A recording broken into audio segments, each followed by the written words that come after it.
Alkitab banyak menulis tentang keuangan.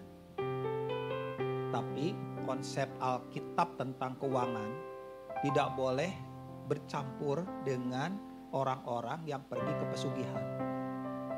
Hari ini problemnya adalah ketika umat Tuhan datang beribadah, hatinya hati yang seperti datang ke tempat pesugihan. Datang ke Gunung Kawi, tempat-tempat keramat, ke dukun. Alkitab mengajar tentang keuangan itu tentang setia dalam perkara kecil.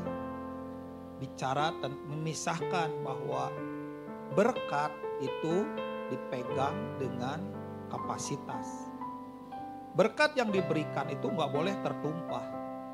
Makanya lihat ketika Yesus memecah-mecah roti, membagikannya kepada 5.000 orang laki-laki, belum anak-anak dan perempuan. Kenapa Yesus bilang kumpulkan sisanya? Karena nggak boleh tercecer.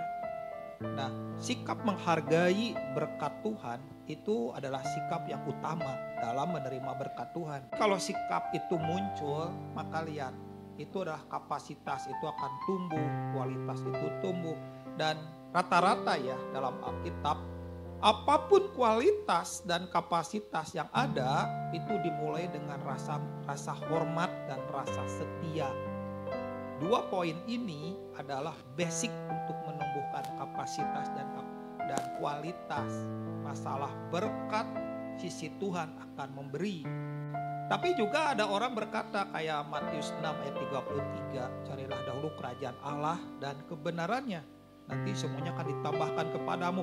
Logikanya hari ini orang-orang ditambahkan kepadamu asik, berarti kemiskinan akan meninggalkan aku karena aku udah bosan miskin, udah bosan pas-pasan, udah banyak puasa karena terpaksa, asik. Nah, itu logika yang salah.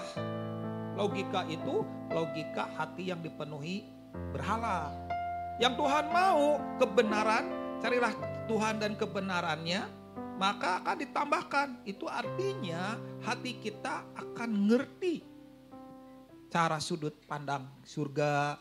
Hati kita akan ngerti bagaimana menerima anugerah Tuhan. Nah, itu tuh akan ditambahkan.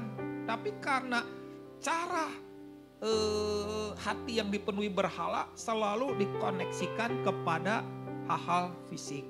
Atau contohnya lagi seperti perempuan Samaria ketemu dengan Tuhan. Kalau kamu tahu dengan siapa kamu berbicara, kamu tidak akan ngambil air lagi. Kamu akan keluar. Oh, kalau gitu pikirannya, tuh kau kan gak punya timba. Nah, kenapa sih perempuan Samaria itu? Karena selalu berpikirnya dari sudut duniawi. Harusnya anak-anak Tuhan makin kenal Tuhan. Sisi keuangan, sisi yang serius. Sisi keuangan menunjukkan karakter kita yang sesungguhnya. Kebanyakan orang itu tidak bisa dapetin berkat.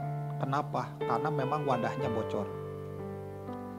Sisi kedagingan kita menguasai. Orang kerja punya gaji 10 juta bisa bener. Tapi lebih 10 juta hatinya langsung oleng. Orang punya gaji 20 juta. Ketika naik jadi 200 juta hatinya oleng. Kalau kita tahu prinsip keuangan, ketika seorang gajinya 3 juta, biaya hidupnya 2,5 juta. Ketika gajinya dari 3 juta jadi 5 juta, gaya hidupnya berapa? Meningkat ya. Meningkat. Nah, itu salahnya.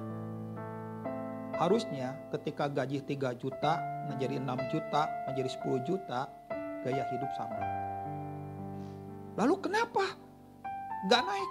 Karena tujuan diberkati bukan meningkatkan standar hidup untuk foya-foya, untuk terima berkat dan sebagainya, tetapi meningkatkan kemampuan kita untuk memberkati banyak orang. Nah, basic inilah yang harus tumbuh dalam hidup anak-anak Tuhan.